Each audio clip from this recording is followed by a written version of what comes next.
Well, hey everyone, my name is Nathan Jones, and if you're new here, welcome. I like to talk about all things movies, specifically Blu-rays, and today is a special one. I got my buddy Flip here, Flip Otaku. Yeah, wow, Flip Otaku. Flip Otaku. It's been a day. It has been a day.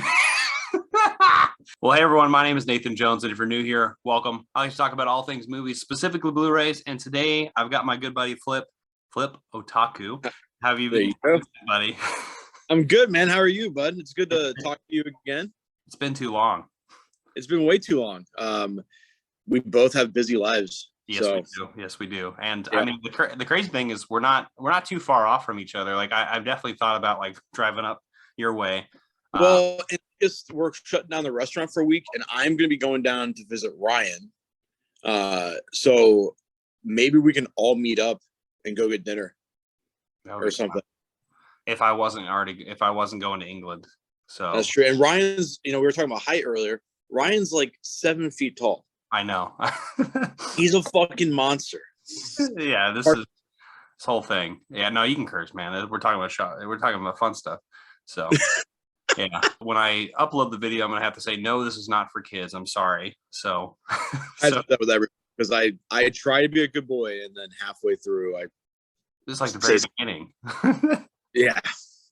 Anyway, but we got a cool color thing going on today. What we're going to be talking about. Shawscope. Yeah. So before we jump into this, for everyone, I'm sure you've already clicked on the video and know kind of what this whole thing is. So I decided this month to set off and watch this box set, but I kind of fell off the map because I didn't really stick to my plan. But I had this idea of a movie challenge where I called it the Triple Threat Movie Challenge, where each week I challenged people and myself to watch 3 martial arts films, a week or like in a row. You could take that anyway. And obviously there's 12 movies in here. So that was like my idea was like, oh, I can do that for 4 weeks, right? Obviously that didn't work out. So instead I binged it because I just was so enamored by it all, but also at the same time I had COVID and I'm good now. This was months ago. This is like a few weeks ago, but and I also had no air conditioning. So it's like, these guys are sweating. I got to sweat. We're going to watch them sweat. We're going to do it. So Shawscope, that's how it all started. This was my favorite release of last year. So the thing that I miss about the DVD era compared to the Blu-ray companies now is that DVDs were so successful that companies were able to be hyper niche on genres and be able to thrive. So like, I'm a huge spaghetti western fan. So companies like Wild East Productions were around. They closed last year. But in the DVD era, it seemed like every single label had a sub label that was focusing on Shaw. Just like, Welgo had their Swordmaster line. Tokyo Shock had like a whole line of Shaw films. Funimation put out 15 films. They were all like unified in like art, color, and stuff. It's a really cool line. But with the Blu-ray releases, the only thing that we've really had in the last couple of years is 88 films with their UK releases. And as much as I think they've stepped it up with their US releases, the UK releases have been extremely lackluster. No booklets, no posters, maybe a slipcover, and maybe a commentary. And usually the commentaries were done by Bay Logan, and he has some controversy around him. Even though he's a great commentator, he's kind of tied in with the whole Weinstein thing that happened. So, yeah. So for, as a fan of these films, it always felt like they were just an afterthought. And then Arrow comes in and announces this box set. They teased the postcard was 36 chambers, which we're assuming, which I think it's been confirmed. We know volume 2, right? We know 9 or 10 of the titles in volume 2 already. Right. Just from reading the book that comes with volume 1, and then people on Twitter. And then once they started coming in, 88 films went region A and region B and stepped up. Like every single, what I love about their releases, 88, before we talk about Arrow, is that they all come with a slipcover, They all have a booklet for the most part. I think Shaolin Mantis is the only one that doesn't have a booklet. Loaded with special features. And then Arrow brings in 12. I would say 11 of those films are incredible. There's one movie I do not like in that film. I already know it. Yeah. We'll talk but about it's such an incredible box set because one, it's a wide box set and it's supposed to represent it's called Shawscope, which is what their proprietary wide lens camera system that they had.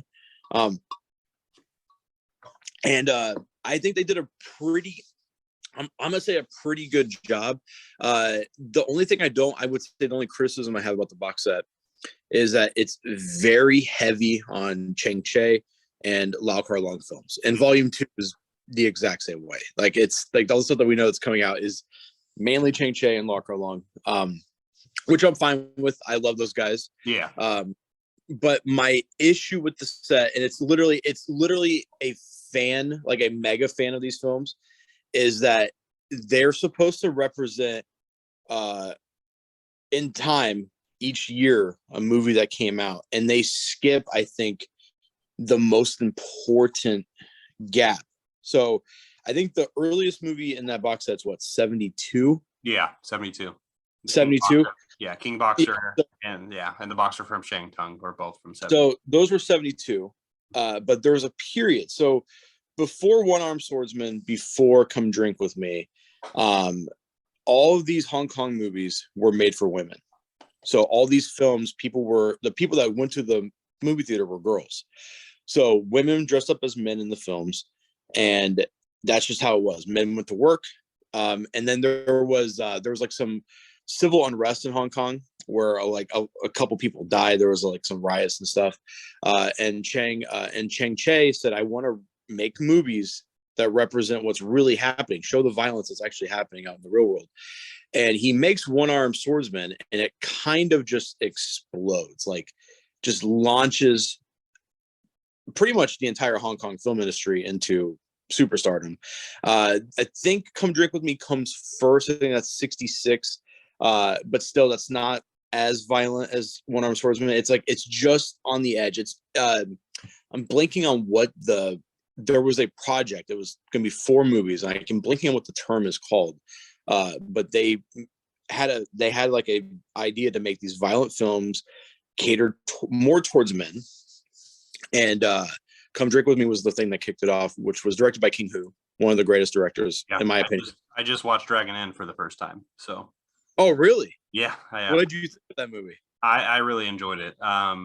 It definitely, it's weird. Like obviously we're going to talk about, the set, going from that and going back in time is like really a little strange just to kind of see, maybe not the as intense choreography and action sequencing, but obviously it's a little bit more fluid and more realistic, if that makes sense. And so, I mean, I really like that aspect. And I also really loved, the name probably, but the one of the main protagonists who is more or less she doesn't talk at all, but she's fantastic in that. And I think she's definitely like, what's her name? Chang Pepe. Yeah, I think so. Yeah. She's definitely like I feel like she's like the highlight alongside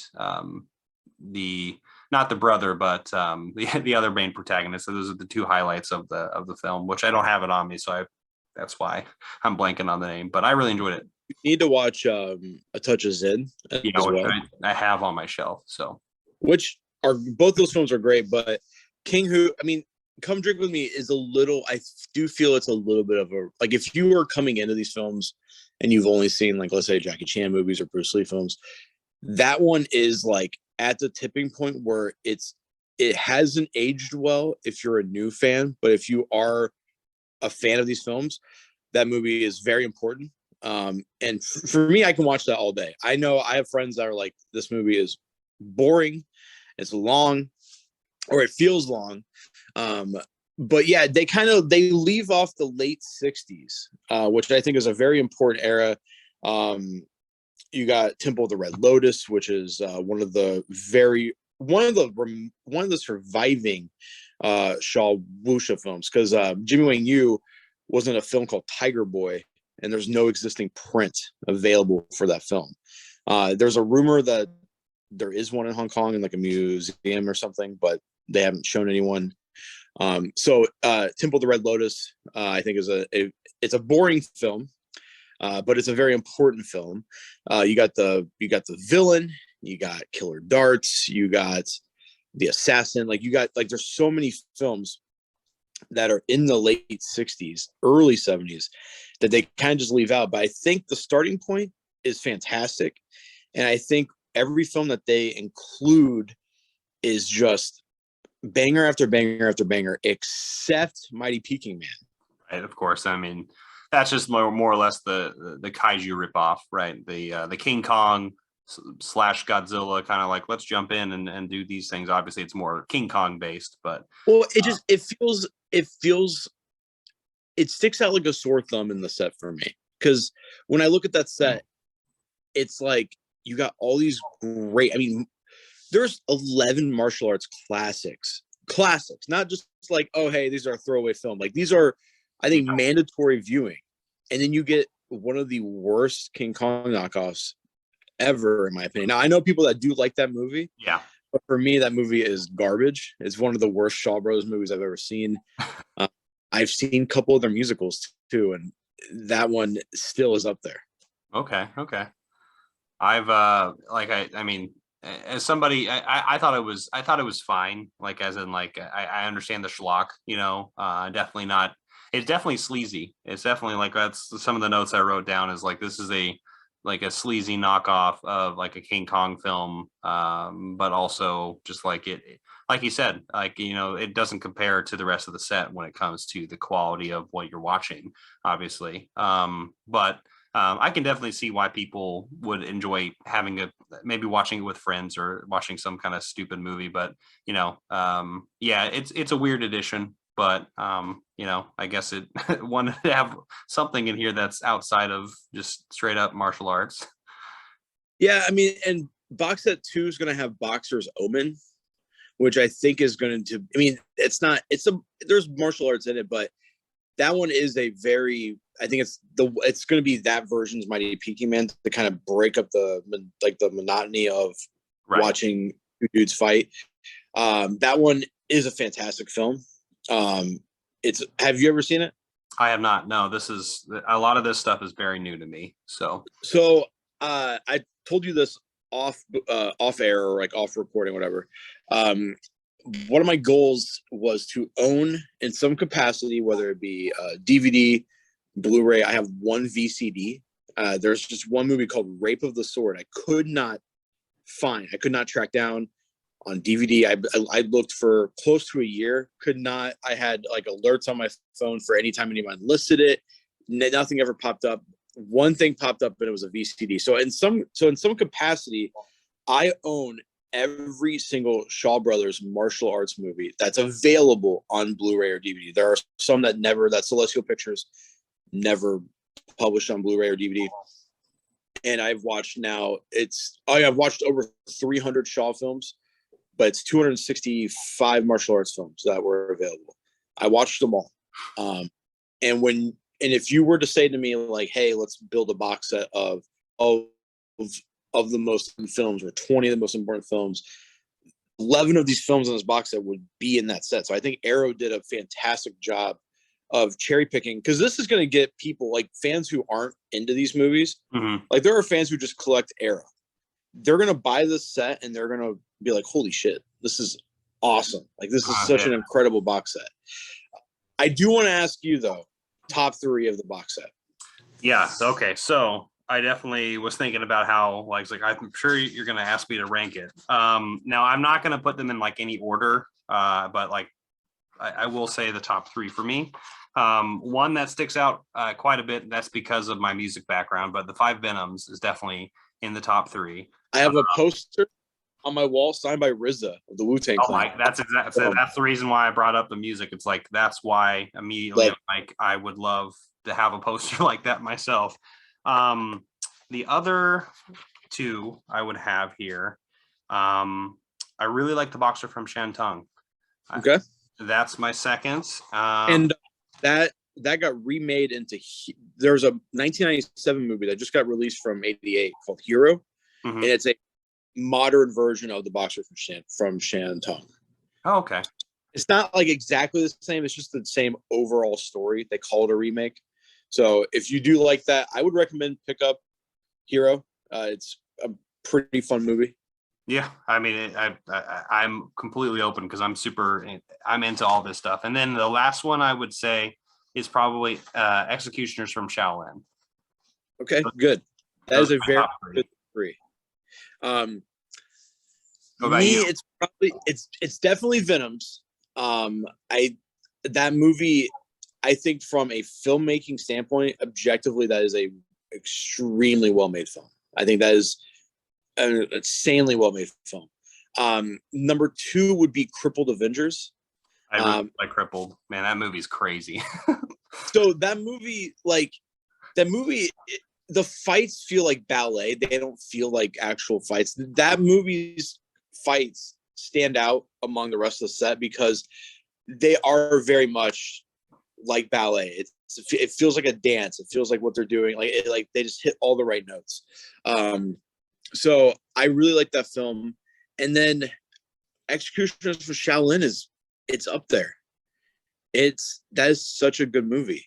Yeah, I'm completely blown away because like the movie that came before it was like I enjoyed it, but I didn't enjoy it. I didn't expect it to. It was like Challenge of the Masters, which I feel like because that was the first time that they didn't have the collaboration with the martial arts choreographer, right? And so it was kind of still finding their feet, I guess, is what Lau Kar Lung was trying to figure out. Yeah, so it was just really cool to see with Executioners like a year later or whatever. It got that much like, I don't know, more intense, and also like comical and like there was like gender like interplay that was I didn't see prior to.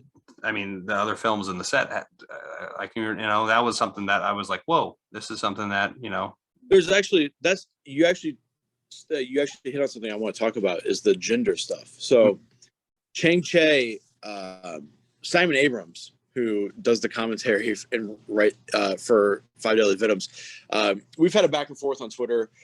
He has said multiple things that are just like factually incorrect in his commentary, but one of them is that there's like this narrative that Chang Che was secretly gay, and one of those things is one of the like evidence that they have is that his films only feature men.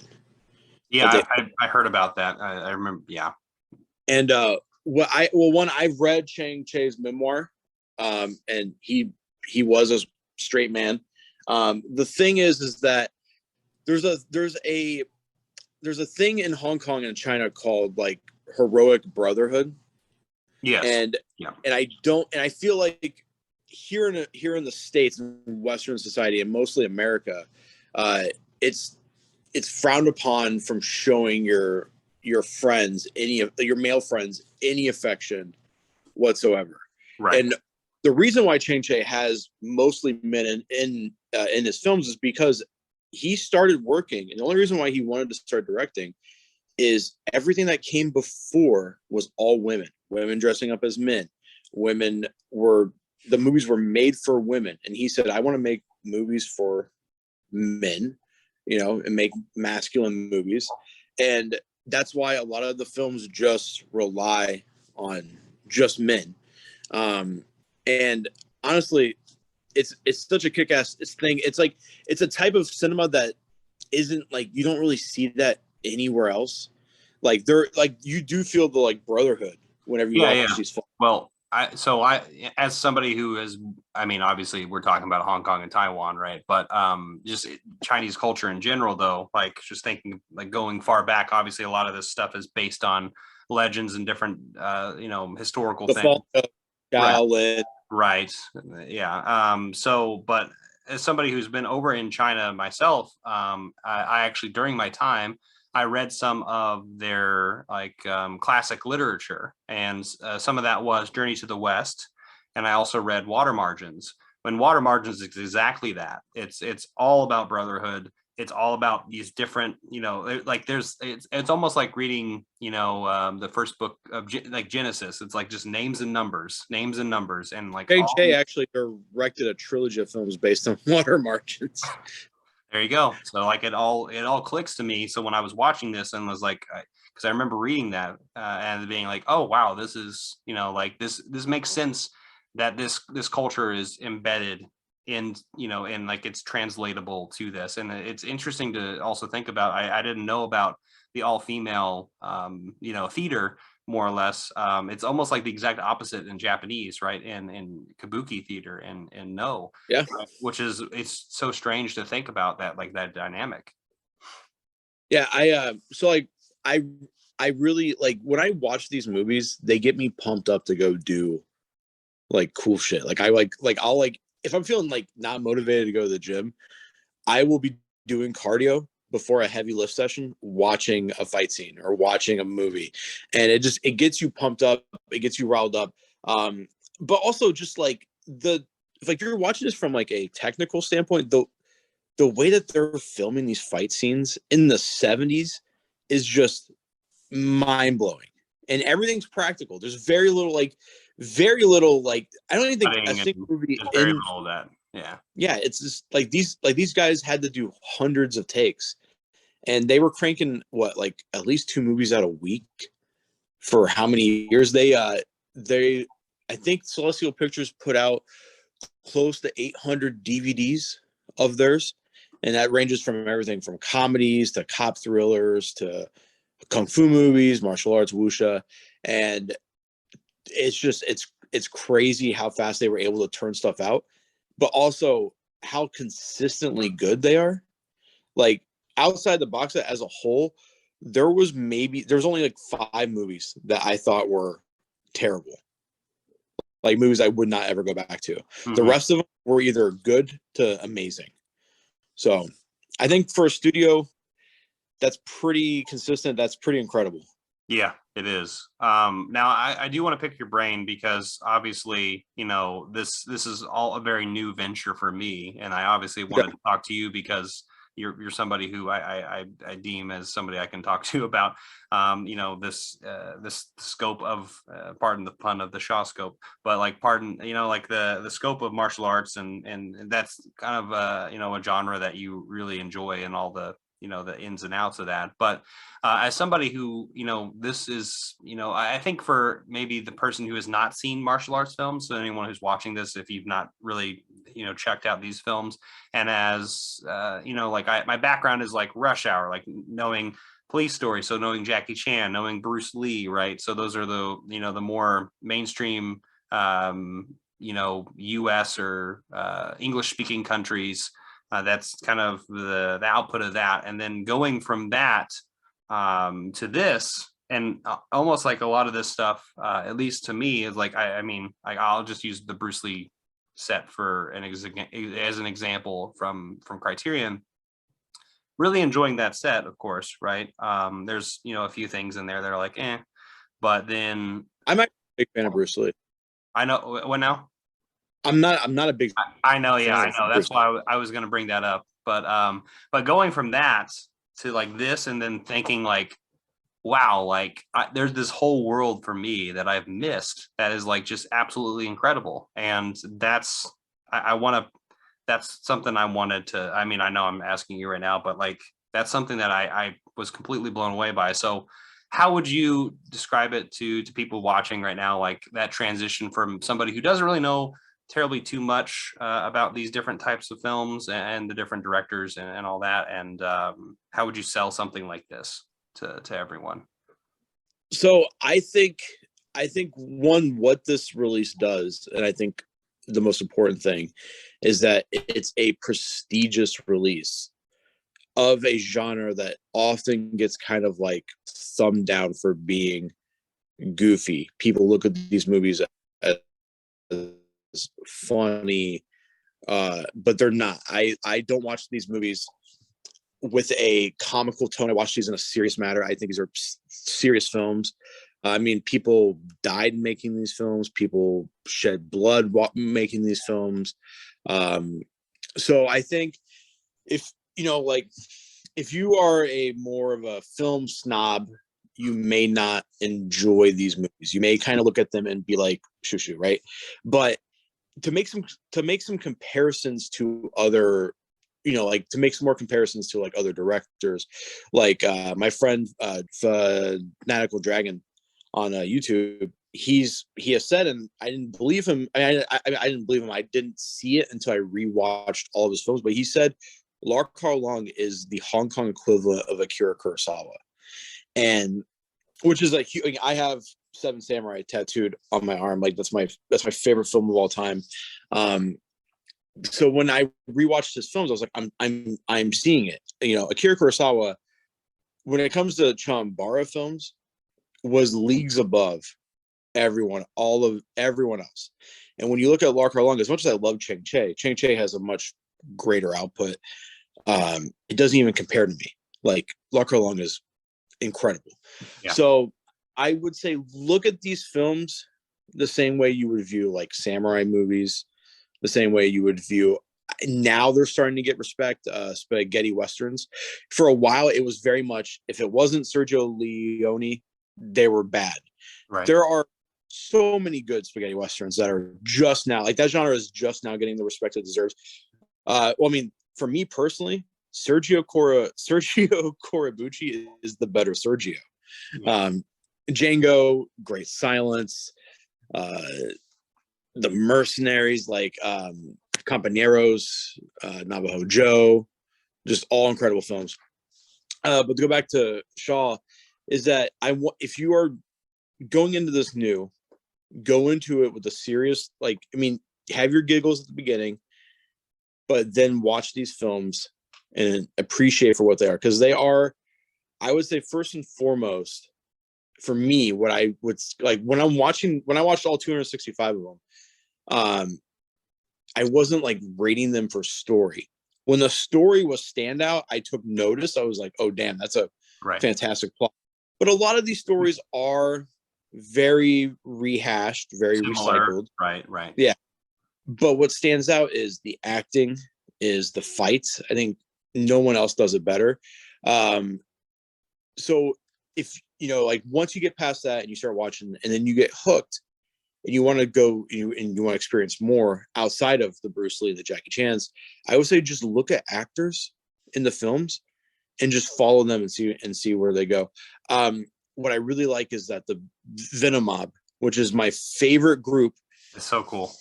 It's so cool. It's so freaking cool. They have a history. Me and Fanatical Dragon have been jogging around the idea of writing a book about them, and I have it pretty much like structured on how the book would go.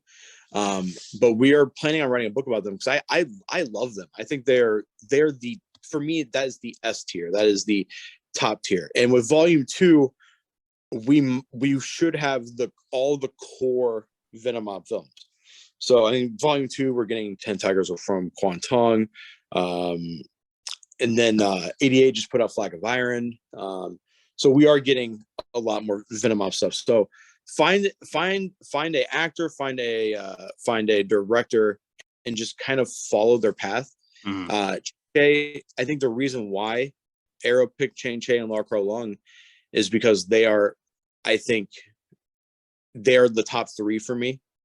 My personal favorite director is Sun Chung. He doesn't have any representation in this box set, though.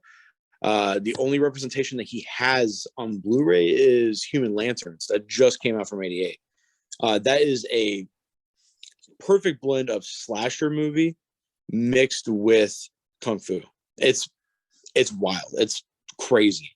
But the thing is with Shaw Brothers is that you'll find a movie you like, you look it up on Letterboxd, and you see that the guy did like 5 other kung fu films, but his background is something vastly different. So like with Sun Chung, he was doing comedies, he was doing crime thrillers, and he didn't do a wuxia or a kung fu film until later in his career. And then he did like 6 back-to-back, and they're all incredible films. So there's little rabbit holes that you'll constantly be going down. like just going down the Venom mob rabbit hole will take people months, because you have all the core movies, you have all the so there's the core films, and then there's like the films that 3 of them appeared in, and there's the films that 2 of them appeared in, and then they split, went and did other things. So just go in, and if you like it, you have years worth of films that you could watch a movie a day, and you would have probably 5 or 6 years worth of martial arts films that you can absorb. Yeah. And now we're getting these films. It's incredible that we're getting them on Blu-ray. The Celestial Pictures DVDs have shot up through the roof in price since COVID happened. Right. So when I was nearing the end of a complete Kung Fu collection, there was one movie. It was on eBay for $399. Vengeance of a Snow Girl. And I was like, I'm not paying $400 for this movie. And I waited and waited. And the thing is that in Taiwan, Celestial Pictures also released the same amount of movies, but in the Taiwan edition, all of them, Taiwan and Hong Kong, all have English subtitles. Like actually really good English subtitles. But for whatever reason, the Taiwan versions are cheap as shit. Like we're talking like $5, $6. A rare one will be $12. So I waited and waited, and eventually found Vengeance of a Snow Girl for like it was the most expensive Taiwan film I paid, and it was like $20. There you go. Which is much better than 300, and that's sold, by the way. Someone bought that movie. Someone paid $399 for that movie, which is incredible. It's not a good movie. Yeah, well, I mean that's the cool thing of, like you were saying, obviously going down all these rabbit holes, right? That's kind of what this whole set has done for me. I mean, like I said earlier, I mean, I know, the police stories, the Bruce Lee films, that's kind of where, my upbringing, and eventually I would watch, like Kill Bill or something along the lines, where I would get a lot of that. Boxset, did you see a lot of? Oh yeah, a lot of references. Yeah, a lot of references. I mean, there's King so Boxer. There's that the theme of when he's about to do the iron palm technique. Yeah, isn't that from a Quincy Jones movie or a song? I think it. I think that original sound is from a Quincy Jones song. Yeah, Quincy Jones, yeah. But there's Wu-Tang references, there's Kill Bill references, there's like all these things that like I kind of grew up with, and so it's really cool, like putting this all together for me. Like just like it kind of brings me back, like obviously I didn't watch these movies, and I also didn't listen to Wu-Tang when I was a kid, but like I listened to it in my young adulthood, and watching Kill Bill as a kid, like all these different references. But that's what's so cool about going into these films, that I think is, and now I know you've talked about 88 films, but like I'll bring up Eureka, because I've been like picking up a lot of their, like I watched one on Boxer as well, and I really love the film. And today I just got, Drunken Master, Duel to the Death, and Knockabout, which I'm super excited about. Watch Duel first. Okay, yeah, Duel is top 10, one of my favorite films of all time. Yeah, I've heard good things. It's incredible. But I mean, right now we're in such a boom for Hong Kong cinema and Kung Fu cinema. It's incredible. I mean, we have the Tiger Cage trilogy coming. Like we have so many Johnny To films are coming.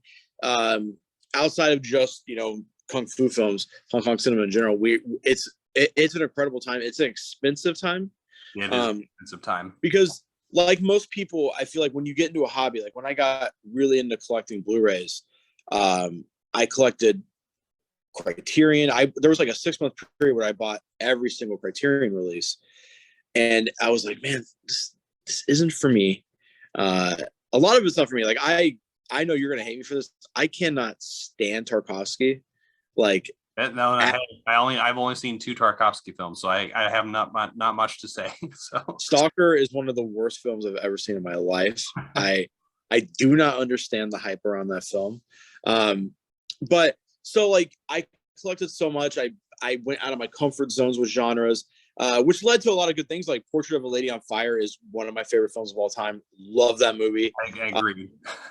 I mean, if you were to tell me you were going to be watching a French lesbian film and weeping at 3 a.m. by yourself in your underwear, I would have been like, no, I'm not. And then I caught myself doing that, and I was crying hard at the end of that film. That's a perfect film. And then also the same with Beau Travail. Is it pronounced Beau Travail? Beau Travail, yeah, the Claire Denis film. I have not seen it yet. So oh my god, I know. Oh man, that film knocked my socks off. The ending is just great. But yeah, so like it's good to venture out of your comfort zone every once in a while. But when Blu-rays are $40 on average, hard to. So I sold the majority of my Criterion collection. I kept I have every Japanese film that they released. I'm a huge film fan as well. All the Westerns that they released. I still have a lot of Criterion movies, but most of the Russian stuff that they put out, not for me. So now I'm focused on 3 genres, and it's samurai movies, martial arts films, and Westerns. So I thought, man, I would be saving money if I cut down on those 3 genres, but now we're living in such a prime time for these films that it's like every week there's a new movie coming out. I'm like, I gotta pick it up. Mm-hmm. And they make them feel so prestigious, like Eureka and 88 particularly. The slipcover, like they both use Frank Jang for commentary, and he does a fantastic job. Like, look at that in the original poster art. Yeah, I have the poster over there, which I need to get framed because I love that poster. Great, it's yeah. fantastic. So Darren Wheeling artwork, and that's the thing I love is that both lines. So like 88's got Kung Fu Bob, and he's got his own style, and then you got Darren Wheeling, who's going to be on my channel in probably a week or two. We've had scheduling conflicts. Super nice guy. We talked. He gave me his phone number, and I called him to say, hey, I had to reschedule. And we ended up talking for like an hour just about martial arts films. Like, he's a genuine fan. So both those labels, I think, are now my favorites. Like, it used to be Arrow and Criterion, but now it feels like these not like, because they're big companies, but they feel like underdogs. Like 88 specifically does. We got 88 Eureka putting out these prestigious products. Every time they put out a new movie, it feels like a event for me. You're getting, and I feel like out of all of them, 88's taking the bigger risks. You know what I mean? Like, they're putting out Human Lanterns, which is a fan favorite. Like hardcore fans love that film, but most people don't know what Human Lanterns is. Most people have heard of the 5 Deadly Venoms. At least film fans have. But I feel like 88's taking the bigger risk with Hero. They're putting out a Martial Club at the end of July, Flying Guillotine 2. And I'm hoping they have more surprise announcements, because they announced 10 titles. We're getting the last 2 in the next month. And then I'm hoping there's more Shaw coming from them. And Arrows said that they have enough stuff for box sets 3 and 4. So, yeah.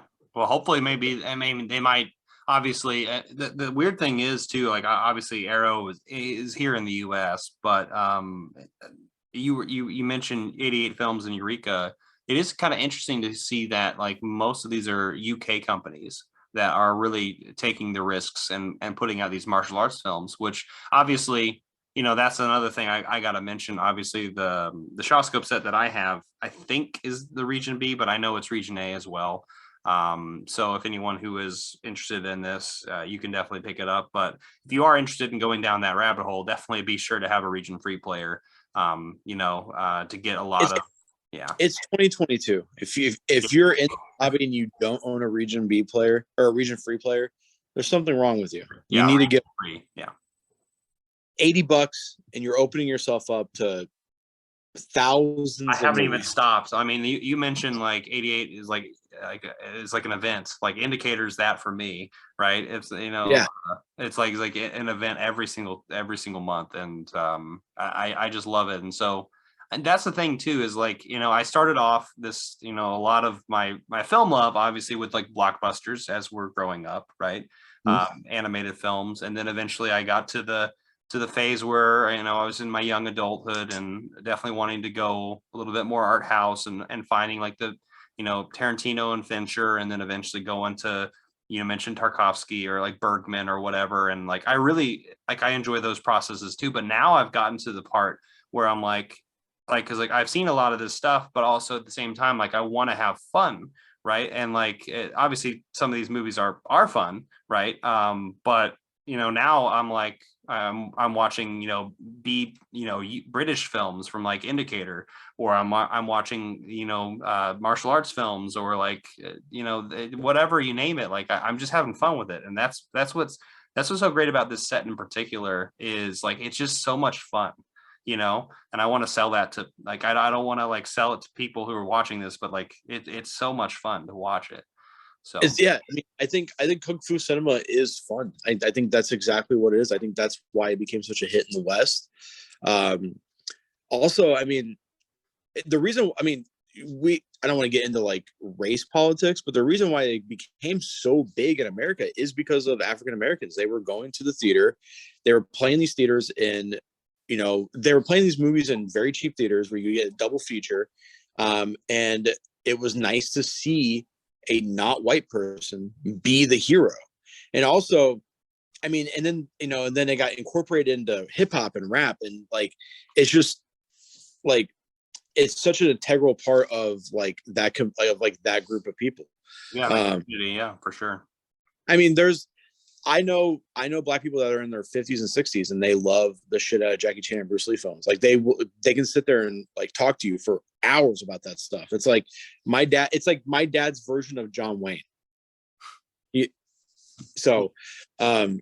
But yeah, I mean, there's a really good video. I think Vice did it maybe, where they talked about how African Americans basically helped kung fu films explode here, and how it like became so intertwined. So I'm not really good with words when it comes to that stuff, so if some of that came off as... it's hard for us to really say. I mean, actually, like I'm gonna be right back for like a second because it's right here. But yes, and I have this book right here that kind of explores some of that. Actually, I don't know if you know about this. Yeah, so like that's this is so cool. Like I was going through this whole journey of watching these Shaw movies, and then I was randomly at Barnes and Noble, and I just like spotted it, like because it's it's pop up, and then I'm like, wait, is that? And then I start looking through it, and then and I'm like this is exactly where I'm at right now. Like this is, and so you bring up racial identity, and something we really like. Obviously, we can't speak too much on, but it is so cool to see all that blending and also highlighting these different elements, and like obviously bringing up in different ways that definitely celebrate this genre. And I think that's what's so cool about it. So, but then again, it could not be about racial identity. We could just be two white guys looking like, I mean, maybe there's just a group of guys that just think those movies fucking rock, and we're trying to make something. That's the thing I hate about the West, is that we try to impose deeper meanings onto things that don't need them. So, I mean, it could be racial identity, it could not be. It's like the whole Chang Che thing. Like, he's not gay, so why are we trying to force these gender politics or these sexual identity politics? Very Western of us to over analyze things and yeah, I mean, place ourselves within it, right? So my family's from Sicily, right? And it's very common for just men to hold hands down there while they're walking. I kiss my cousins. Some of them, like, it depends on like the hierarchy, but like some of them I kiss on the lips hello, on the cheek. It's not uncommon for like, if you're out on the beach, like for like a male relative to put his head in your lap and like while you're just like hanging out. So like there's like over there that's not homoerotic, but over here that would be seen as homoerotic. But it's just, so I mean, I'm lucky that I've got to experience other cultures growing up. Like my family has a house in Sicily. We used to go every year. It's beautiful over there. The culture is incredibly different, and Sicily's a really cool. It's technically an island. It's a really cool island, because you have a large Middle Eastern community, large African community. There's Turkish people, Greek people there. It's like this hodgepodge, and the thing that it's a very communal island as well. Like you go to the city square, there's restaurants, people are sharing food, sharing drink. It's an incredible place, but martial arts movies are great. Yeah, but martial arts, yeah. So I mean, just like putting this box set together. Obviously, I don't even think we've mentioned like all the films in it. But I'll just list them real quick. But and you list them, and I'll give them a grade. Okay. So S being great, A being good, B being okay, and C being not good. That sounds good to me. So King Boxer. A. Boxer from Shangtung. A. 5 Shaolin Masters. That's a B. It's a good movie. Shaolin Temple. B. Mighty Peking Man. Not even. I can't even rate it. Challenge of the Masters. A. Executioners from Shaolin. A. S. Nice. Yeah, I agree. Chinatown King. Kid. Chinatown Kid. I'll say B on that one. The 5 Venoms. S. Crippled Avengers. S. Heroes from the East. Heroes of the East. My bad. S. Yeah. Dirty Ho. That's an S. That movie's awesome. So it's so much fun. That movie is. We haven't talked about it at all yet. So the one thing Dirty Ho. Is that how you say it? No, it's Dirty Ho. It's exactly what it sounds like. The one thing I struggle the most with kung fu films, but it's in general, is like any movie, whether it be a samurai movie or whether it be a Western that tries to incorporate comedy, for whatever reason, I can't get into it. It's like very picky on what I truly find funny. Dirty Ho is hilarious. It's hysterical. It blends everything so well. It's such an incredible film. I think that's Gordon Liu's best performance. I like him better I like him in Dirty Ho more than I like him in like 8th Diagram Pool Fighter, or 36 Chambers. I think Dirty Ho is such a good film. It's got a very funny name. When I told my wife, like when she walked in the room, she's like, "Oh, what are you watching?" I'm like, "Dirty Ho," and she was like, "Flip out." Don't say that. What are you doing? No, that's actually what it's called. So this is what the film's called, Dirty Ho. Now, obviously, we didn't go into like incredible depth with all of these films, but like that's the thing is like these are fun journeys to go through on your own, and I definitely want to like encourage people, if you decide to jump into this box set or any other martial art film, or I mean, Shawscope is what we're talking about today. But yeah, this is a lot of fun, and I obviously wanted to talk to you about this, and so thank you for jumping on.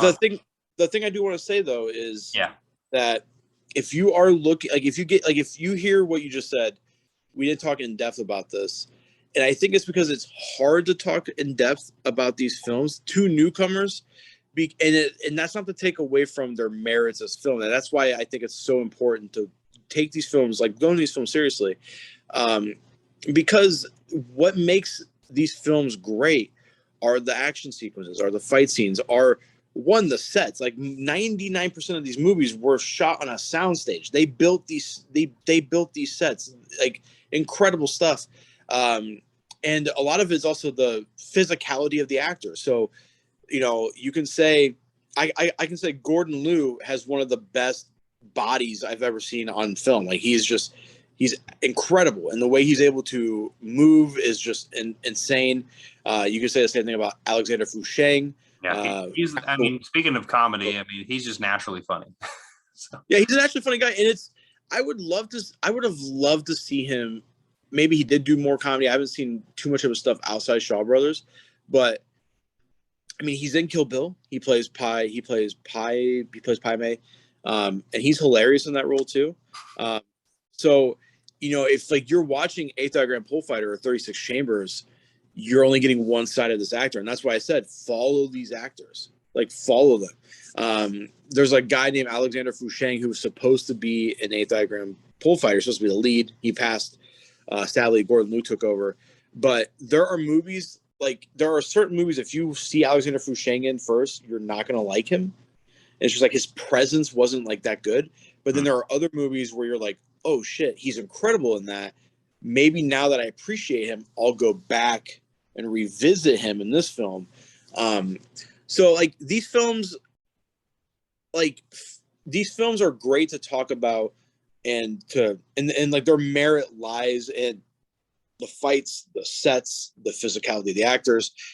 Not so much the story. So a handful of them have incredible stories, but what I love is that these stories, for the most part, are serviceable, are engaging just enough. I think that's what's also very impressive is that, and why so many things get recycled is that it's, it's basic plot structure, a lot of revenge, a lot of getting, revenge, and a lot of growing as a person. And also what I love too is that a few of these movies touch on spiritualism as well. So, I mean, you look like a Buddhist monk right now. I know. So, I did it for this entire video. So. Did you really do it for the video? No. So, Flip, do you have any final thoughts? I know we just kind of did that a little bit, but do you have any final thoughts for people watching at home? Go in, dive in, buy all of them, buy everything, take a loan out, buy the 88 Films releases, buy the Shawscope releases, and have a good time. I mean, here's the thing is that like maybe it is because I am on the spectrum. Maybe it's like my minor autism kicking in, but I was able to watch one of these movies almost a day. Like literally I come home from work, and the thing I love about them too is that most of them are an hour and 30 minutes. They are action packed. You get an hour 30. Very tight. What I love about old films is that a lot of newer movies are 3 hours. I don't have 3 hours. Do you, Nathan? Do you have 3 hours to watch a movie? Barely. No. I mean, so I have split into two viewings usually. I still haven't finished Everything Everywhere All at Once because I started watching that, watched it a little bit more, and it's like, man, I'm 30. I'm tired. I need to go to bed now. But with these movies, you can throw it on, and they're so engaged. That's the thing too, is I think out of any other cinema in the history of the world, Hong Kong cinema is the most engaging cinema I've ever experienced. Big words. I like that. And I'd have to echo that. I mean, just for my small dosage. So I want to say to everyone watching this, I hope you enjoyed this fun dive into Shawscope and martial arts. And I'm super thankful that Flip was here to help guide us a little bit and jump in to this. I definitely, I couldn't think of anyone else when I was like, I want to tackle this box set. It's like, I want to talk to Flip. So yeah. Thank you, buddy, for having me. We got to do this again. I'm going to give Noir another go. Because I've bought all the Indicator box sets twice now, and have not. I don't like it, but for some reason, I watched High and Low. Yeah. No, not High and Low. That's was it the High Sierra? Oh yeah, the Bogart film. Yeah, I watched that. Was like, man, this is a good fucking movie. And then I was like, that Indicator set just came out. Maybe I'll get to some Bogart. Maybe I'll get back into noir. I love the aesthetics of noir. I think aesthetically it's so cool. But there's just something about the way they talk. The stories just don't do it for me. So I'm gonna maybe I'm at that age. Maybe now that I'm officially a boomer, I'm gonna start liking noir. Now that we're boomers, I'm bald. Here we are. So here we are doing that. So that's awesome. So yeah, once again, thanks Flip for jumping on. I hope everyone enjoyed this journey. Yeah, if you want to jump into some martial arts films, this is a really great set to start with. So thank you all so much for watching this video. I hope you enjoyed it. Give it a like, share, hit the notification bell, subscribe, and we'll see you next time. I'm not jonesing around.